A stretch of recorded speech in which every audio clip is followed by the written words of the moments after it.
Sir heroine Samantha ఒక భారీ scam లో ఇరుక్కుంది అనే న్యూస్ వస్తుంది సార్.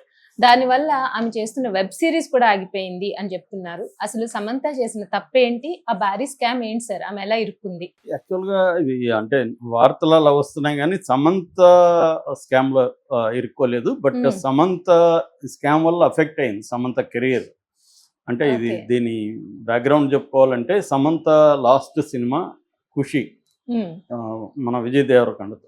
తర్వాత ఆమె సినిమాలు ఏవి చేయలేదు. హ్మ్. సో వెబ్ సిరీస్‌లకే పరిమితం అయిపోయింది. ఆల్రెడీ ఆమె 'ఫ్యామిలీ మ్యాన్ 2లో చేసింది.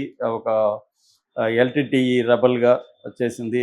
దానికి ఎంత అప్రిసియేషన్ వచ్చిందో తెలుసు. దాని తర్వాత ఆమె 'రాజ్ నెడుమోరు' అనే డైరెక్టర్, ప్రొడ్యూసరు అతనితో అఫెయిర్‌లో ఉందని, డేటింగ్‌లో ఉందని, అతన్నే పెళ్లి చేసుకోబోతుందని, అతను కూడా భార్యకు విడాకులు అప్లై చేశాడని వార్తలొచ్చాయి. మనం కూడా ఆ స్టోరీ చెప్పుకున్నాం. రాజ్ అండ్ డీకే అంటారు. రాజ్ నెడుమోరు, డీకే అంటే దాసరి కొత్తపల్లి కృష్ణ. డీకే హ్మ్. కృష్ణ అనమాట. Okay sir. దాసరి డీకే అంటే దాసరి కొత్తపల్లి. కొత్తపల్లి కృష్ణ. వీళ్ళిద్దరు హ్మ్. కూడా శ్రీ వెంకటేశ్వర ఇంజనీరింగ్ కాలేజ్‌లో చదువుకున్నారు తిరుపతిలో. ఈ డీకే అబ్బాయిదేమో చిత్తూరు, ఈ రాజనడిమూర్తి కూడా తిరుపతి. మొత్తంగా చిత్తూరు జిల్లా వీళ్ళది. హ్మ్. వీళ్ళు ఇక్కడ చదువుకున్న తర్వాత చదువుకునేటప్పుడే వీళ్ళకి యాక్టివ్‌గా ఉండేవాళ్ళు కాలేజీలో కల్చరల్ అఫెయిర్‌లో. ఆ తర్వాత అమెరికా వెళ్ళారు. అమెరికా వెళ్ళినాక షార్ట్ ఫిల్మ్స్ తీశారు. దాని తర్వాత 'ఫ్లేవర్స్' అని ఒక సినిమా తీశారు. అక్కడి నుంచి వాళ్ళు మెల్లమెల్లగా సినిమాలు తీసుకుంటూ ఇండియాకి వచ్చి 'షోర్ ఇన్ ద సిటీ', తర్వాత 'గోవా గాన్', 'శ్రీ' ఇట్లాంటి సినిమాల్లో ఇట్లా చేశారు. దాని తర్వాత వెబ్ సిరీస్‌లకి వచ్చారు. 'ఫ్యామిలీ మ్యాన్', తర్వాత 'సిటాడెల్', 'ఫర్జీ' ఇలాంటి వెబ్ సిరీస్ హ్మ్. తీస్తున్నారన్నమాట. నెట్‌ఫ్లిక్స్ అండ్ అమెజాన్ ఇద్దరితో టై అప్ అయి తీస్తున్నారు. Okay sir. సో సో వాళ్ళతో ఈ అమ్మాయి సమంత ముఖ్యంగా రాజ్ నెడుమూరితో క్లోజ్ అవ్వడం వల్ల ఆ కాంపౌండ్‌లోనే పనిచేస్తుంది. బయట ఎక్కడ సినిమాలకు ఒప్పుకోవట్లేదు. నిన్న హ్మ్. కూడా ఒక డైరెక్టర్‌తో మాట్లాడుతుంటే సమంత అంటే ఆ సబ్జెక్ట్‌కి సమంత సూట్ హ్మ్. అవుతుంది కదా! అంటే లేదు సార్ ఆ అమ్మాయి మామూలుగానే ఇప్పుడు మనం లోకల్ సినిమాకి అడిగితే 7,00,00,000 అడుగుతుంది రెమ్యునరేషను. హ్మ్. ఆమెకి దాదాపు 5,00,00,000 రెమ్యునరేషన్ ఇప్పటికి తీసుకుంటుంది. లోకల్ సినిమా చేయాలంటే 7,00,00,000 అడుగుతుంది. సో మన బడ్జెట్ కష్టము. రెండోది ఆమె ఈ కాంపౌండ్ నుంచి బయటకొచ్చే పరిస్థితి ఇప్పుడిప్పుడే హ్మ్. కనిపించలేదని చెప్తున్నారు. సో 'ఫ్యామిలీ మ్యాన్ 2లో చేసింది. దాని తర్వాత 'సిటాడెల్' అని American web series.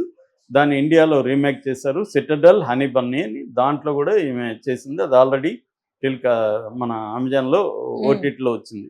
ఇప్పుడేందంటే 'Rakt Brahmand the kingdom bloody kingdom', 'Rakt Brahmand the bloody kingdom' అని ఆ సినిమాని నెట్‌ఫ్లిక్స్ ప్లస్ ఆహ్, డి2ఆర్ అని ఒక బ్యానర్ ఉంది. హ్మ్. డి2ఆర్ అంటే మళ్ళీ వీళ్ళదే.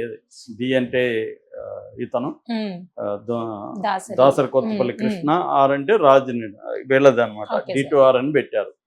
సో ఈ 2 సంస్థలు కలిపి ఈ సినిమా జరుగుతుంది. ఈ సినిమా ఆల్రెడీ ఆహ్, వామిక గబి, తర్వాత ఆదిత్య రాయ్ కపూర్ వీళ్ళు సమంతతో కూడా కలిసి యాక్ట్ చేస్తున్నారు. హ్మ్. సో ఈ సినిమా షూటింగ్ జరుగుతుంది. దీనికి రహీ అనిల్ అనే అబ్బాయి డైరెక్టర్. Okay sir. వీళ్ళిద్దరు ప్రొడ్యూసర్లు. వీళ్ళ పర్యవేక్షణలోనే డైరెక్టర్‌ని మామూలుగా వెబ్ సిరీస్‌లకి డైరెక్టర్‌ని ఎవరెవరినో పెట్టుకుంటారు గానీ, పర్యవేక్షణ అనేది ప్రధానంగా ఇంపార్టెంట్. సో వీళ్ళిద్దరు పర్యవేక్షణలో జరుగుతుంది. ఇప్పుడేమైంది దాంతో పాటు ఇంకొకటి ఆహ్, 'గుల్కండ్ టేల్స్' అని ఒక అమెజాన్ సెక్స్ కామెడీ. ఇది పీరియడ్ సెక్స్ కామెడీ అనమాట. అంటే మన 'కామసూత్ర' జరిగిన టైంలో ఆహ్, తీసిన జరిగిన ఒక కథను తీసుకొని సెక్స్ కామెడీగా వెబ్ సిరీస్ లాగా మలిచారనమాట. అది కూడా అమెజాన్‌లో రాబోతుంది. దాని బడ్జెట్ కూడా 120,00,00,000. సో ఇప్పుడేమైందంటే సడెన్‌గా ఈ 'రక్త బ్రహ్మాండ్' సమంత చేస్తున్న 'రక్త బ్రహ్మాండ్' 26 డేస్ షూటింగ్ జరిగినాక ఆగిపోయింది. ఆగిపోవడం దేనికంటే ఇందులో ఒక స్కామ్ జరిగిందని చెప్తున్నారు. మామూలుగా మొత్తం బడ్జెట్టే 2 ఈ 26 రోజుల్లో అయిపిచ్చేశారు. ఇంకా బడ్జెట్ ఓకే. లేదు. హ్మ్. కాబట్టి నెట్‌ఫ్లిక్స్ చేతులెత్తేసింది. దాదాపు 3,00,00,000 స్కామ్ జరిగిందని చెప్తున్నారు. ఇది స్కామ్ ఒక ప్రొడక్షన్ ఎగ్జిక్యూటివ్ ప్రొడ్యూసర్ ఉంటారు కదా! వాళ్ళే ఈ స్కామ్‌కి పాల్పడ్డారనేది వస్తున్న వార్త. నేషనల్ మీడియా అంతా కూడా దీని మీద రాస్తుందనమాట. హ్మ్. ఇది సమంత కెరీర్‌కి ఎఫెక్ట్ అయ్యే అవకాశం ఉంది. ఎందుకంటే ఆమె బయట సినిమాలో ఒప్పుకోలేదు.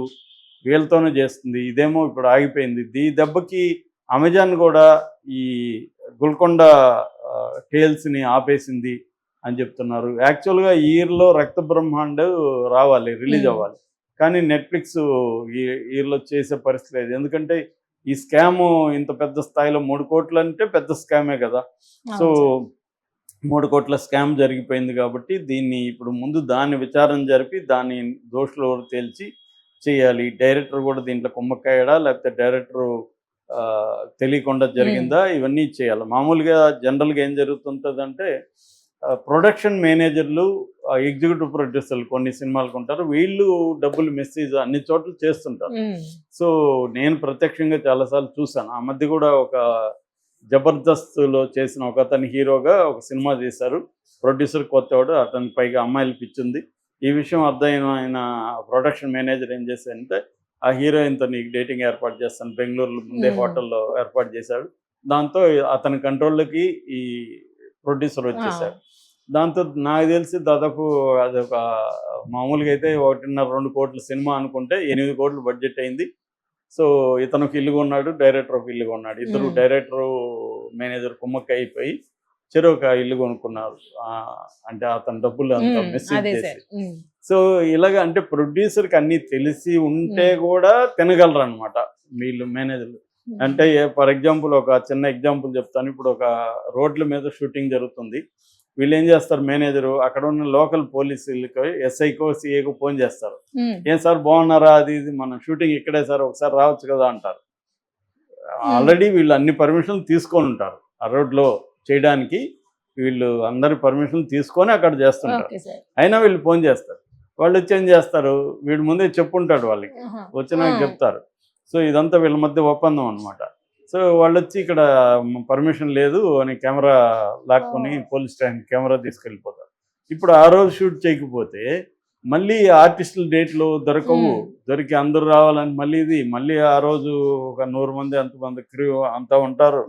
వీళ్ళకి మళ్ళీ ఇంకొక రోజు బడ్జెట్, ఇవన్నీ అంటే వాళ్ళకి ఒక 1,00,000-2 లక్షలు ఎగిరిపోతుంది. అందుకని వాళ్ళు ఏం చేస్తారు, ఈ మేనేజర్ని పట్టుకుని నువ్వేదో ఒకటి చేసి వాళ్ళని, సార్ వాళ్ళు చాలా టఫ్గా ఉన్నారు సార్, వాళ్ళు కష్టమే కానీ మాట్లాడి చూస్తానని మనకు మేలు చేస్తున్నట్టుగా వెళ్తాడు.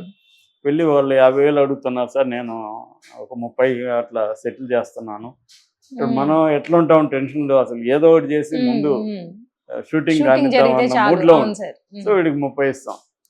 30లో వాళ్ళకి 5-10 ఇచ్చి ఇతను ఒక 20 ఇతనే వేస్తాడు. అంటే ఇతనే ఒక క్రైసిస్ క్రియేట్ చేసి ఇతనే సాల్వ్ చేసి ఇతను డబ్బులు తింటాడు అనమాట. ఇది నువ్వు ఎంత జాగ్రత్తలు ఉన్నా ఆపలేము, మన ఎదురుగానే చేయగలరు వాళ్ళకి ఉన్న ఎటువంటి. అందుకని ప్రొడ్యూసర్ చాలా చాలా జాగ్రత్తగా ఉండాలి. ఉంటే కూడా కొంత మిస్యూజ్ అవుతుంది, కానీ తగ్గించవచ్చు అనమాట. అన్నిట్లో ఇన్వాల్వ్ అయ్యి అన్నిట్లో జాగ్రత్తగా తన పర్సనల్ ఒక టీంను పెట్టుకొని చేయగలగాలి.